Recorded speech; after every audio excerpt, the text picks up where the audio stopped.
Hi, I'm Dr. Jax. Do you have hip pain, meaning pain right on the point of your hip? If so, stay tuned for the weekly wellness tip.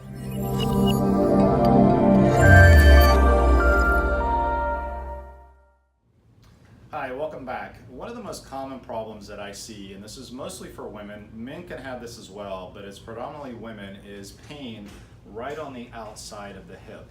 And a common cause of this is actually bursitis in the hip, or maybe even an IT band syndrome that comes all the way down to the knee. When this hurts the most is usually going upstairs, and then really most commonly if you are seated for more than 10, 15, 30 minutes, and then you go to stand up and walk, it's really stiff. It just takes you some time to get moving, but then after about 20 or 30 steps, it feels a lot better. This is all signs that you possibly do have bursitis in your hip.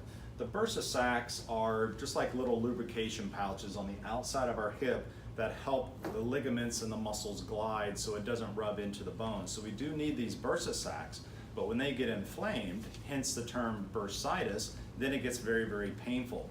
So some things that can cause this are, one, having flat feet. So if your feet pronate in, it's going to change the angles of the hips and put more pressure on the IT band and also on the Bursa Sac. So that's cause number one.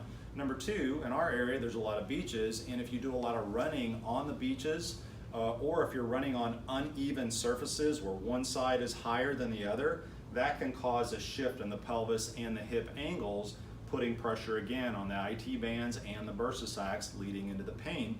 And then the last one, and this is probably the most common one, is when you have pelvic misalignments. So when your spine and your lower back and your pelvis is not in the proper position, then it's going to change angles of pull, and again, this puts pressure, tenderness, inflammation on the IT band, on the Bursa Sacs. So some things we can do for this are really changing positions and changing habits, and also trying to correct the problem, because this can be a difficult problem to treat and correct. But if you've been having this, you know how difficult it can be. So we want to try to avoid steroid injections and things like that by all means, by doing other things. A lot of these things you can do at home. So number one is supporting your feet. So if you know you have flat feet or pronate a bunch, maybe you need orthotics. Have someone help you get those custom made, or wearing shoes that are not flip-flops or sandals. That'll help support this, which will take pressure off of this. Number two, walking, running on level surfaces. That's pretty much a no-brainer. Number three, and this is one you may not think of, and I didn't cover this earlier, is try not to sleep in an extended fetal position, meaning both knees and you're just curled up in this position. That puts strain on the IT band and the Bursa Sac as well. So what you can do with that is maybe get a body pillow or put a pillow in between your knees to reduce those angles so you can be a little bit elongated when you're sleeping. And then the last one, number four, is getting the pelvis in the right position from a chiropractic standpoint. So getting the pelvis adjusted along with other areas of the spine, possibly even the hips as well, that'll take pressure off of the Bursa Sacs and pressure off of the IT bands to help this get better. And another thing that you can use, this is real easy, you can use a lacrosse ball, but I actually prefer a worn out tennis ball because it's got a little bit more give.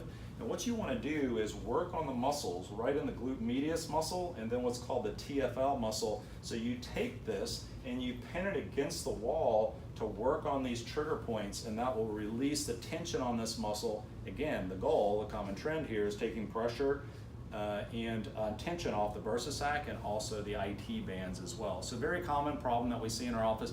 I probably see at least 10 patients a week that have this problem. And a good way to find out if you do have this problem, you can just take this and push, and if it's tender right on the outside of the edge, usually the person's going to flinch just like she did there because it's tender. So you may not even know you have this problem, but eventually it will become painful. But especially when you are seated for a long time and then you go to stand up, it hurts for those first 10, 15, 20 steps, but then it usually goes away after that. That can be an indication of that as well. So hopefully this helps. Share this message on Facebook, tell your friends, family members, help them with it as well. Like these if you find this helpful, and until next time, have a blessed day.